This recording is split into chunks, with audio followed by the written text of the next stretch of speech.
Back in the woods again, as always, and looking for old dumps. I'm out in the middle of, not too very far from a big town, but there was houses here. They're all gone, and I'm looking for their dumps. And there's good remnants of there is. I just found this. It's an embossed milk bottle, a 5-cent store bottle. So they're usually nice. People like those store bottles. So I've got a 5-cent store bottle. Drop that for a second, and I have I don't know what this is. It's covered with, it might be, there's another,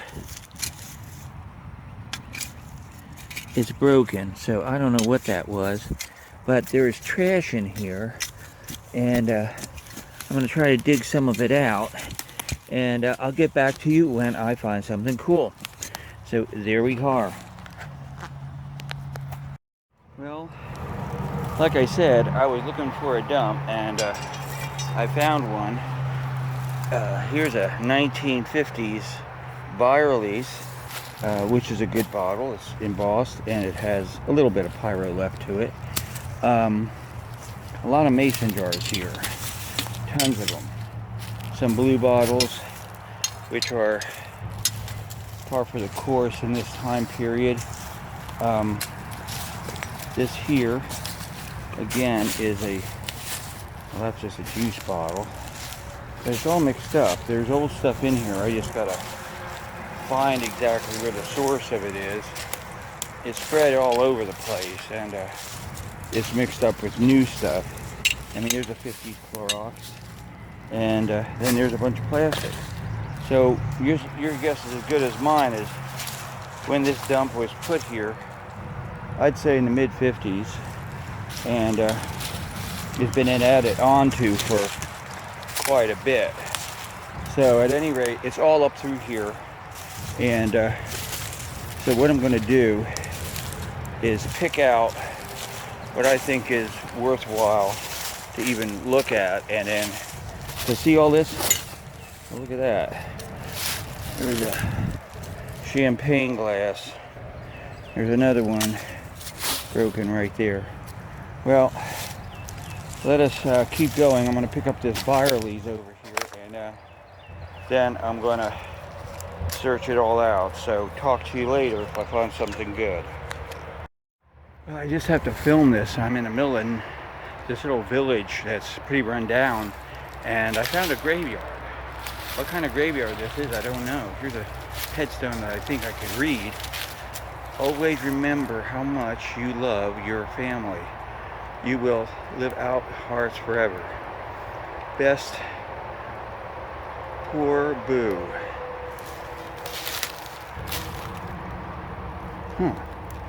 It might be an animal graveyard. I hope it is, because this is sort of sad if it isn't.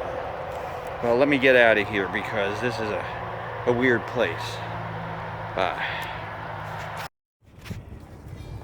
Well, I might as well start this thing. I'm really not on official digging venture today. What I'm doing is just scouting around. I'm in an area where we've shown you before, construction area, but we're going to go a little further. We're going to go farther afield and look for places that maybe a little different. All I'm using today is my probe. Very handy tool.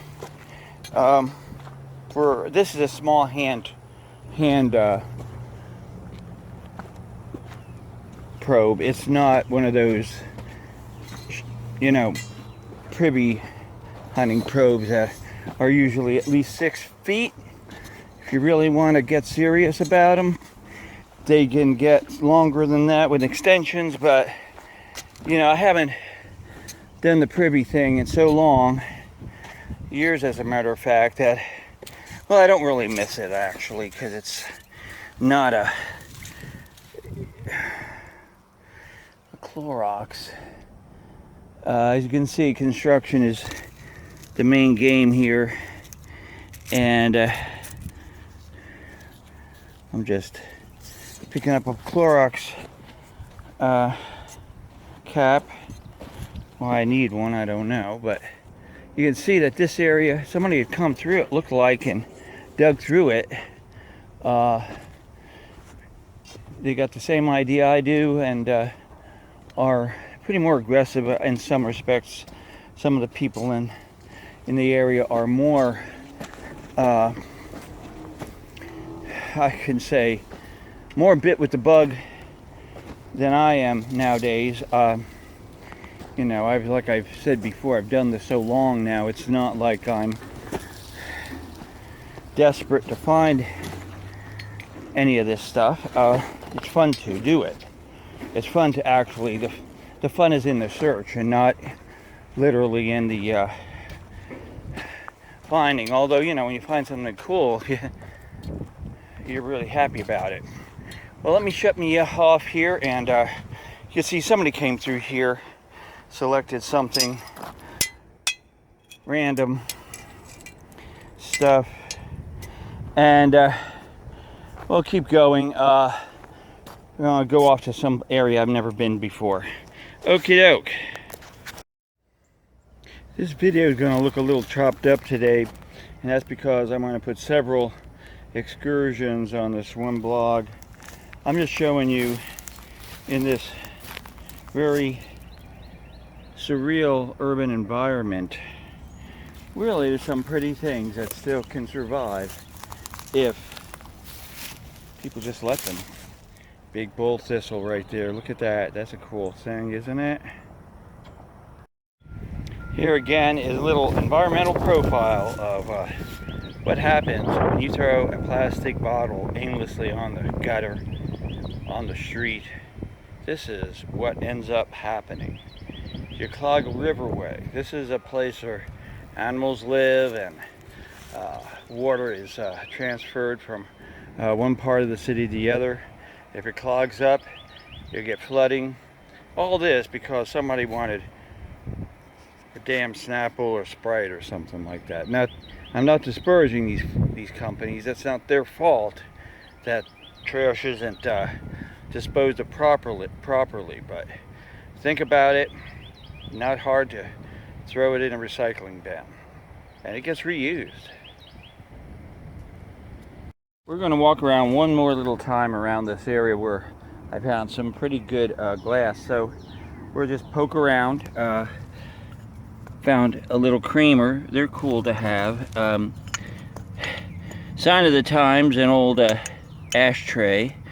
I don't know what this is, and there's a lid to a battery or something. So here's some stuff. You know, probes are very handy in this situation to tell you how deep the dump will go. I go all the way down, hitting things all the way down from here. That's glass.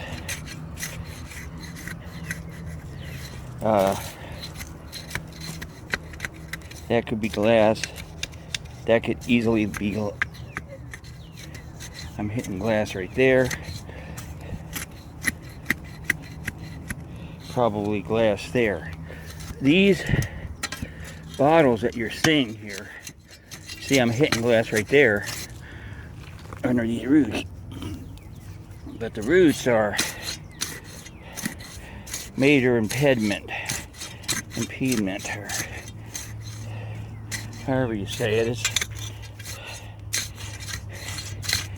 But you can see, and you can, I could feel it. There's glass here. There's glass right underneath the ground here.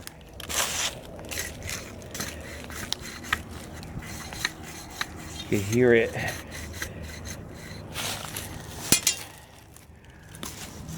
So, this is where I dug before.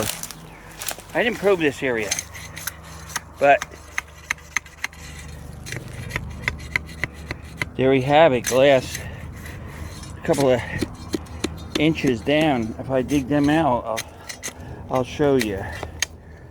There's more glass right there. You could hear it. And it goes all the way down. So I'm gonna dig a few things out, show you what I heard, and we'll go on from there.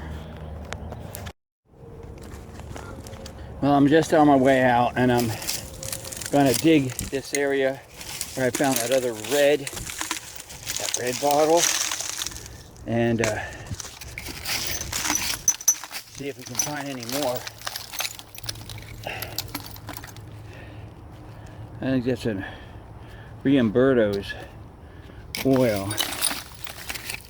I'm gonna go down in here, get the brick out of here, dig this. I just moved that thing over. It was down over all this stuff. And I got bottles. Oh, that's nothing. What the hell? I don't believe this. They say lightning doesn't strike twice, but what do you see here? Another red, ruby red. I just dropped the son of a right there. There it is. Another ruby red.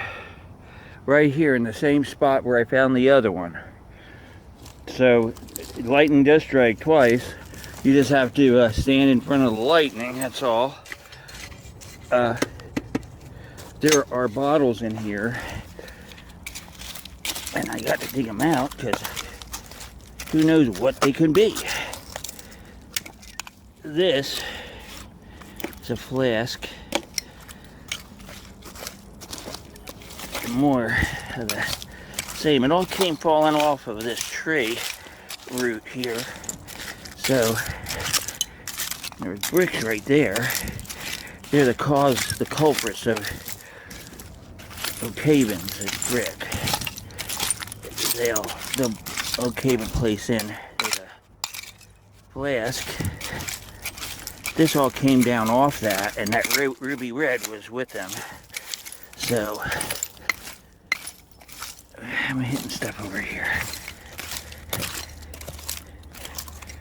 The jar. Another jar.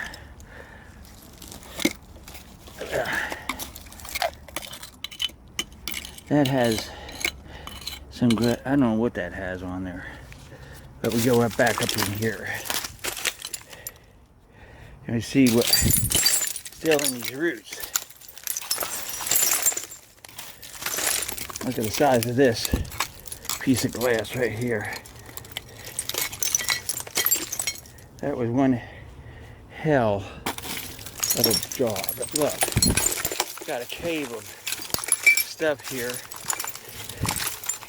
And there's a good chance that I might come up with another ruby red, although that doesn't look like one. I didn't want to make this into a bottle digging video, but hell if it didn't turn out to be one.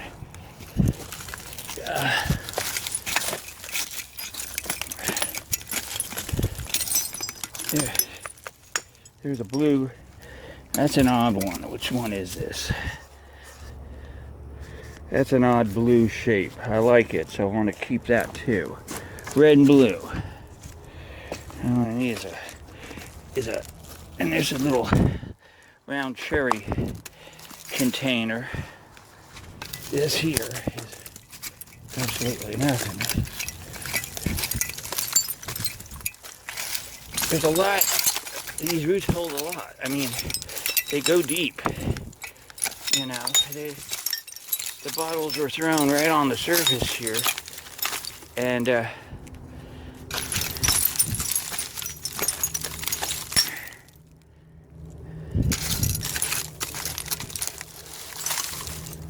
just, there's another beer. Now it's the Clorox. They'll predominate here. But as you can see, it's just layer after layer in these roots, so Really anything could hang out in here, including snakes. I'm not looking for snakes today. Usually I'm not looking for snakes anyway.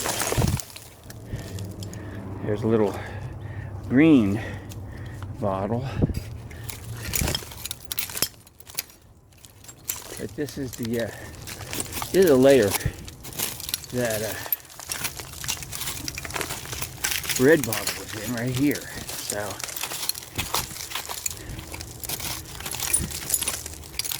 what's this? Nothing. You'll see a lot of broken stuff here, and that's just the way it is.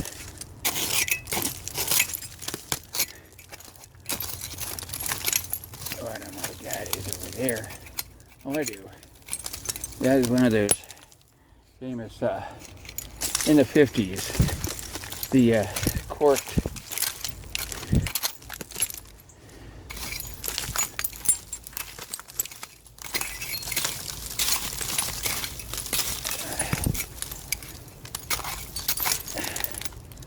well, I got my bottle.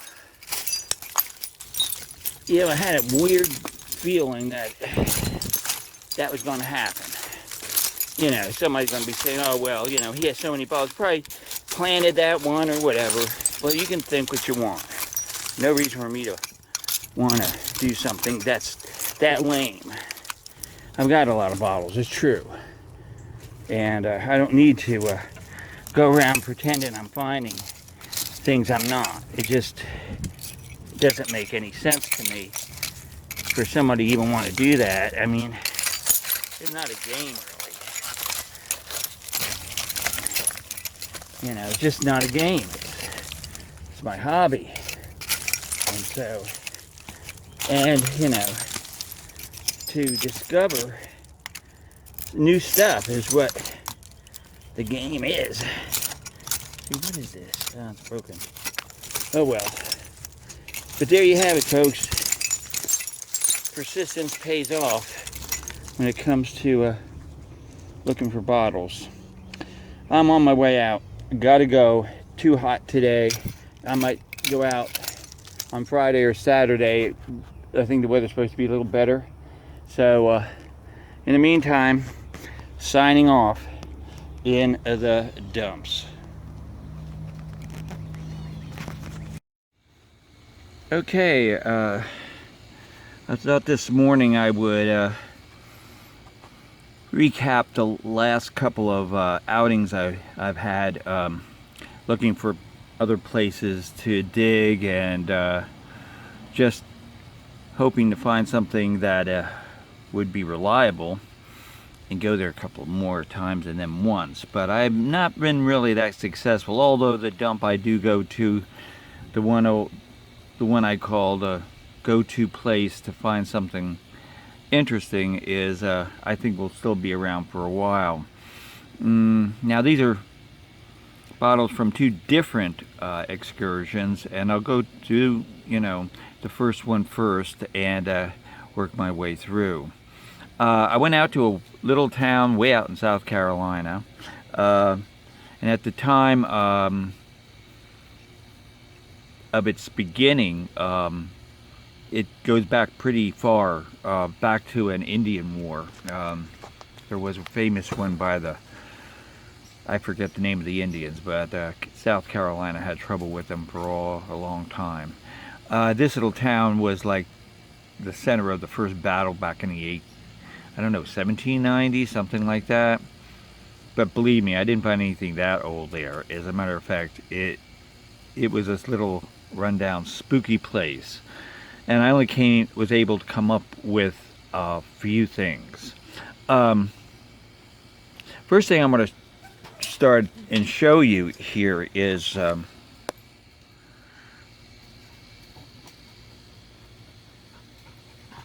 let's see, this bottle right here. Now you'll see in my videos that I end up, you know, I dig a lot of bottles, correct? And I'll show them, and but you won't see them here in a roundup sometimes, and that's because during the cleanup I found that they were damaged. And here's a good example.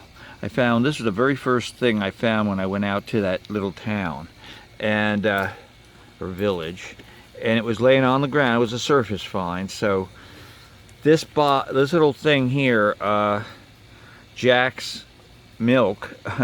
I wish it was a deposit. You know, it was a store bottle. It says there right on there, and 5 cents was a deposit. You just kept bringing this back. They'd fill you up with milk, and you know, or have another one you trade it out. It's a cool bottle, but it's damaged. Now I would have left that, but I decided to use this as an example of why some bottles you see on my videos don't end up here, because they end up damaged. And I don't want to bother you with, you know, something that's really collectible only to those with the most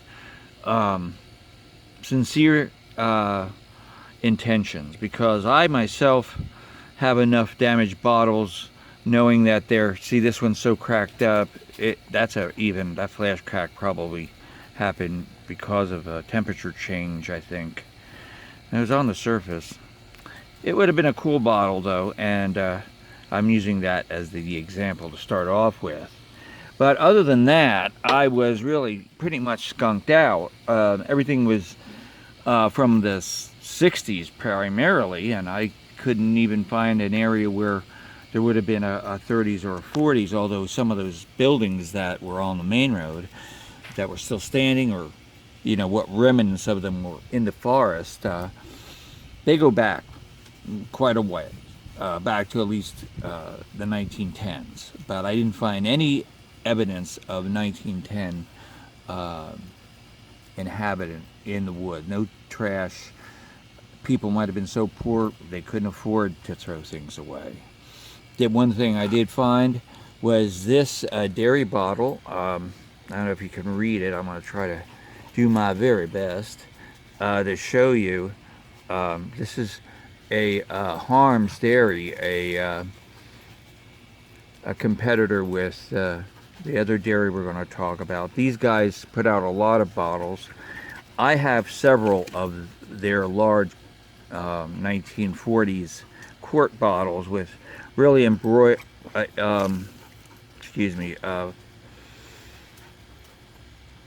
I would say that they are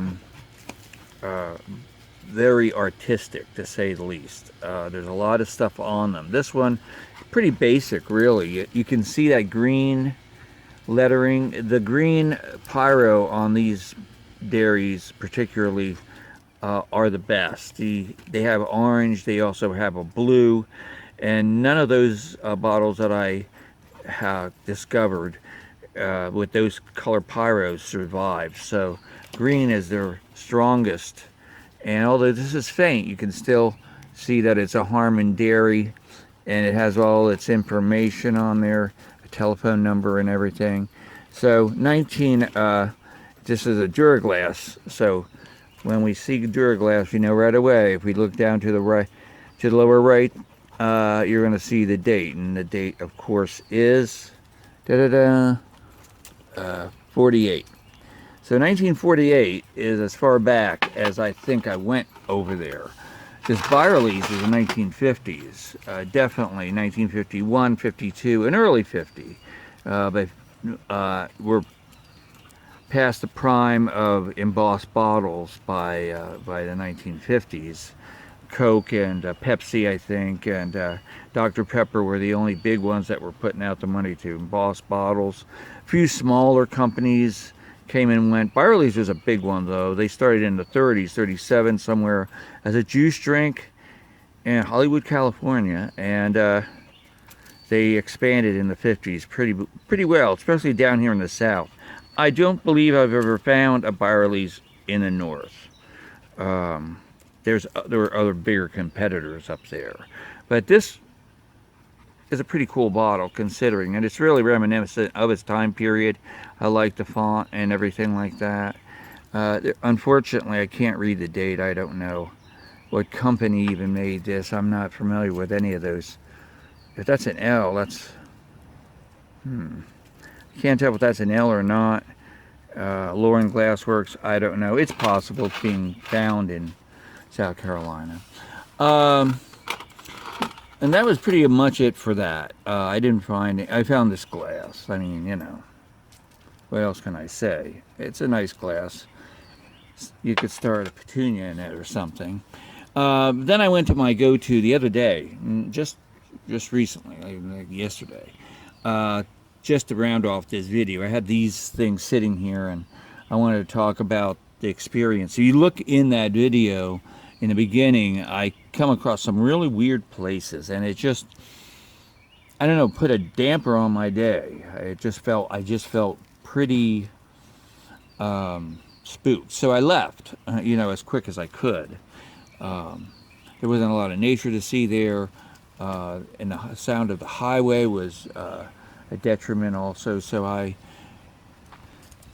went out of there, and yesterday hit my old favorite, which is a 50s dump. As you probably well know it if you follow my videos. I go there a lot, in considering, you know, it's not my favorite place. But it's always consistent in finding cool things, and it's paid off pretty well last couple of times. But yesterday I came up along with some things that I decided, well, yeah, they're pretty reminiscent of the time period. We'll start off with this very interesting milk glass jug put out by McGregor, I think. They were a men's cologne. I don't know where they were from. Maybe they were from England. This would be something England would do. I don't see any kind of glass mark on it, so there's nobody telling me where this came from. But they were pretty popular. There were a lot like Old Spice. You'll find the Old Spice bottles around the same time. The pyramid-shaped bottles. They're found at the same time this McGregor is. Unfortunately for McGregor, though, their logos were always put on very cheap paint, pyroglaze. Really dispensable, you know. They didn't care if anybody was going to keep this or not. But I've had some with the pyro on them, so that's what I know, why I know where they are. Cool little jug. I don't know what you could use it for. It has a small spout. This cap I put on because I found the cap, and why not use it, right? See the type of spout it is. For aftershave or cologne. So, you know, you just drop by drop. So it could be reused, I guess, if you weren't inclined to do that kind of thing. I reuse bottles for things like that. I found a Chicago men's cologne bottle from the 1890s, and I think I still have transferred some cheap cologne that I had and thought the bottle was ugly and put it in that one, and I think I still have it, so it's getting older by the day, folks. What else came out of there was pretty interesting. This was just laying in the spoils, and no one noticed that the pyro is really good on good old Star Dairy. Now, this is a very, very prolific place. The Starland District in Savannah is named for this business. The whole district is, because it really put life into that neighborhood while it was around. It was a cooperative dairy from actually dairy farmers from Pooler area, just outside of Savannah, and they started a cooperative and built the milk processing plant right there on Bull Street. It's still there. The building's still there. It's a gutted building, unfortunately. It's had several businesses in there temporarily. I think, you know, it's right next to places called the Wormhole. You know, it was a real neighborhood place until it's been revitalized into the Starland District, and There's a lot of yuppie businesses going into it. It's a cool place if you are interested in stuff like there's a bakery there that's excellent. Of any place else on beside the Mission, which is not too far from good old Starland. The Mission is another favorite store of mine, and I donate a lot of stuff to there. They try to rehabilitate homeless people. But, you know, the neighborhood is still pretty much has a really close-knit feeling. It's seen better days, but I think it's coming back. But this dairy was very important to Savannah. It supplied a lot of businesses and, of course, its product. This is a 1950s bottle. Read where it's from. But I know it's 1950s. So, liquid. It has the fluid ounces, 1 quart. So, you know, this is in good condition considering where it came from. And it's still worth, you know, collecting. People will pay money for this bottle. Not in this condition, maybe for $4 or $5, maybe 10 if you're lucky. In its 1950s, I'm not impressed with it. I wouldn't buy it, only because I know they made older. They went back to 1909. That's when the cooperative started and putting out milk in bottles to deliver. So they go back. I have embossed Starland Dairies, slug plated. Good find. The next real fun find for me was the lightning strikes twice in the same place. And that is this ruby red beer bottle. 2 in a row. And, you know, just to make it proof that I found it in the same place with this one, both of these are sister bottles. They probably came out of the same 6-pack, or however they sold these in 1950. They're 70 years old. They're very, you know, okay. How rare is rare? Well, you got to think of the story behind why bottles are developed and discontinued. I mean, I'm into that kind of science, so it might not interest everybody. But in this case here, these 2 bottles represent an experiment in sale and selling, but also through the admiration that the company had for the founder. Hubler was a founder of Schlitz. Okay, these are the bottles were made for Schlitz brewing. And, well, in 1949, it was the 100th anniversary of Schlitz, so they decided to put out a special bottle. And they went to Anchor Hawking, who was putting out this ruby red during the 1930s, and said, hey, you know, we'll put out some money if it doesn't cost us too much to put out some beer bottles for our commemorative. So they only did it for like 1 year. But apparently they did it for 1949, 1950, and then in 1963. But all 3 times these bottles met with sort of a resistance to the purveyor, to the consumers of the beer, because I guess they felt that the red beer bottle wasn't manly enough. I don't get it, but or Schlitz used that excuse just to, you know, they couldn't afford putting out these colored bottles at the time in mass amounts, although they put out 50 million of these particular 1949 and 1950. 50 million bottles. And that sounds like a lot, and it is a lot.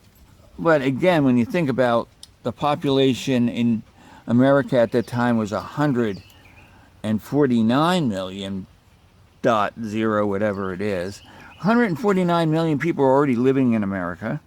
And this was an export company too, so they probably shipped out to Canada or whatever. So these bottles might show up there. 50 million, you got to distribute a lot. And if you figure, though, every state at the time got 1 million bottles, that's not too many. I mean, you know, I think there was 50 states back in 1959, or at one point anyway, so, you know, lower 49 or whatever. So 1 million bottles to each state. What's that work out to? You know, 1 in 500, you're going to go out and find these bottles. That's being conservative. But at any rate, I was lucky to find 2 of them, and it made my day because I love that color regardless. The beer's bottle itself is a nice design, but I wouldn't, you know, say they put that much effort. I would have embossed them. You know, beside in the bottom, they do the bottom. Yeah, you can see that it's heavily embossed. It doesn't say Schlitz though. It just says Royal Ruby, and we know that Anchor Hockey made them. Okay, so there we have it. Oh, I also found this little blue. You know, I looked at this and I said, man, what did they do? Just cut the mold on their milk of magnesia bottles and make these short little stubby ones, because it looks like half a bottle. That's why I picked it up, and I know somebody who likes blue bottles put in their window. That's I'm making marbles. I'll show you that later on. Maybe in the summer I'll show you my pottery business that I'm in, and I fill these with colorful clay marbles. And the little conversation pieces. This is a restaurant creamer. You used to get them on your table at the diner. This is a little tiny, I don't know if this is a doll's tea sake glass, or the stuff they were making was so strong that I only needed 2 hits of that. I don't know. Small, but it's Japanese and it's cool, hand painted, and it was right in the track of a land mover, one of those big backhoes. Well, ran right over this thing like this, and I saw this rim. It got chipped a little bit, probably but you had 1,000 tons rolling over you, and you'd still survived. Kudos to the potter who made that one. No longer, well, they're coming back. The more people start smoking joints, you know, you're going to have an Indian ashtray show. So, you know, this is going to bring back, you know, legalizing pot's going to bring back a whole bunch of industries. Let's hope they bring back the ashtray and make them as cool as this one. See how the everything is a little bit off kilter. I like that. Well, I'm going to go out one more time. I think the weather's going to hold out, and if I get lucky, I will show you that. So from then on, have a good day. Thank you.